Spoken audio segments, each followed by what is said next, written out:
Hey everyone, and welcome to our newest tips and tricks video. 5 myths about bicycle traveling. We are 4,400 meters above sea level in the Peruvian Andes, so please excuse if we sometimes sound a little bit out of breath, it's just the altitude. We have been cycling around the world for the past 15 months, over 19,000 kilometers now, and in that time picked up quite a few things and really experienced how it is to actually travel by bicycle. Before we embarked on this journey, we had certain myths, certain stereotypes, clichés in our head of what it might be like, and many of them have turned out to be completely different, or only partially true. And therefore we want to tell you what it's actually like and how, debunk these myths.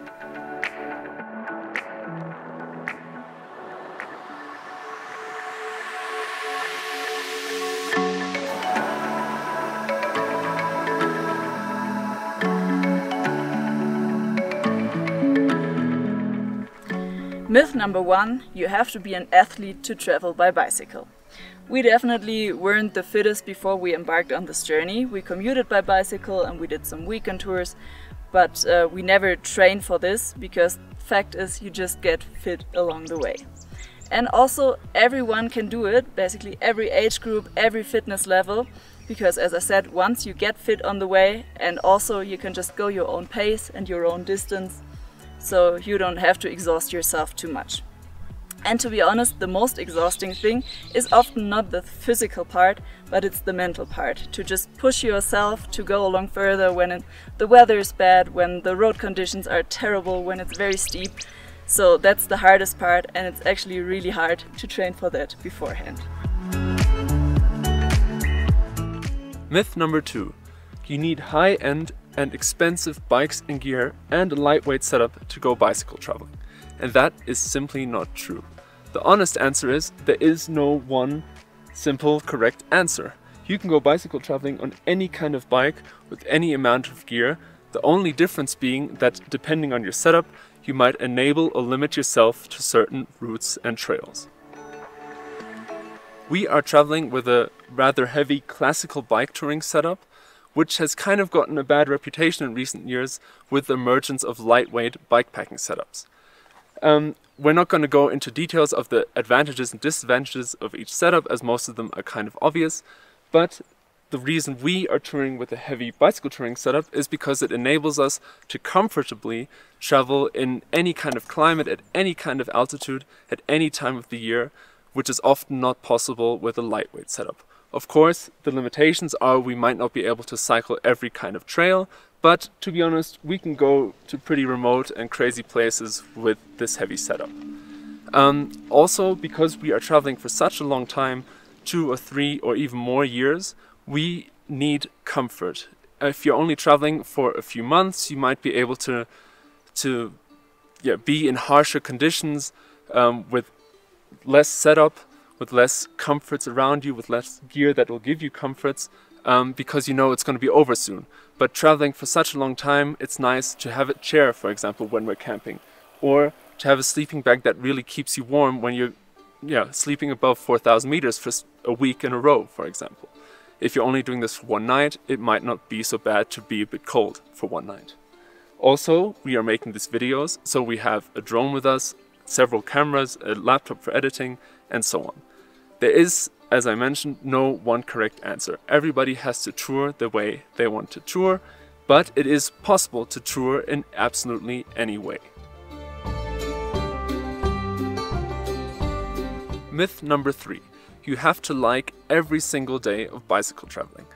That is just not true because it's just not realistic. You are going to have bad days, you are going to have good days, you are going to have amazing days. And you are going to have absolutely horrible days. And it's perfectly okay to accept this.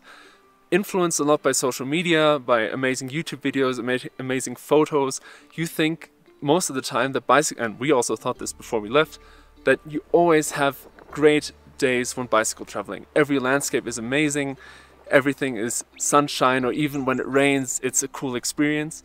And the truth is, you just have really, really bad days, which is totally fine. You just have to accept that and then not be put off or fall into a bad mood when you see social media posts of everything from other people going perfectly. Social media always exaggerates, and therefore it is, yeah, you just have to see that there's a reality behind this.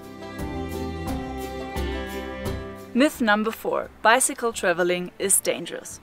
Well, we can't deny that there are certain dangers associated with this way of traveling.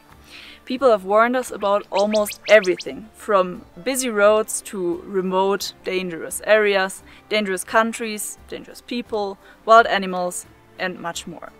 And from our experience, nothing and no one has ever been as bad as we have been warned before. In fact, many experiences and countries have been much better than we could have ever imagined. So people and the media often exaggerate and only tell you the bad stuff. Keep that in mind. In the end, you just gotta listen to the locals often. They tell you where it is actually really dangerous, and most importantly, listen to your gut. Myth number 5, the last one: bicycle traveling and life on the road is unhygienic. It is definitely true that we don't shower as much as we did back at home. But we haven't had any problems in our health that could be associated with a lack of hygiene. We brush our teeth every morning, every evening, and also in the evening before getting into our tent, we clean ourselves a little bit. Most importantly, you gotta get used to not showering every day, and sometimes you do feel a little bit disgusting, especially when you've been sweating a lot and you don't have a shower available. But yeah, it's often just a mental part, and it doesn't cause any health problems to go to bed a bit sweaty. Before this journey, we did worry a bit about going to the toilet in nature. This is a topic that doesn't get discussed a lot, but to be honest, it's not as bad as it sounds, and it's often much nicer to just go into the forest than, for example, go to a disgusting toilet at a gas station. And speaking about topics that don't get discussed a lot, women on the road have the problem of getting the period on the road and managing the hygiene. I have to say, right now I don't get my period anymore because I'm using the hormone spiral, and that causes for some women the loss of period for this time. But in the beginning I still did get it, and I have a menstruation cup with me. And with that it worked pretty well. You can just wash it with water and also just boil it to get it clean again after using it. So that wasn't a problem for me, and I could stay hygienic during my period. So to sum it up, you don't have to worry too much about the hygiene on the road. It actually works pretty well. You just gotta get used to it mentally.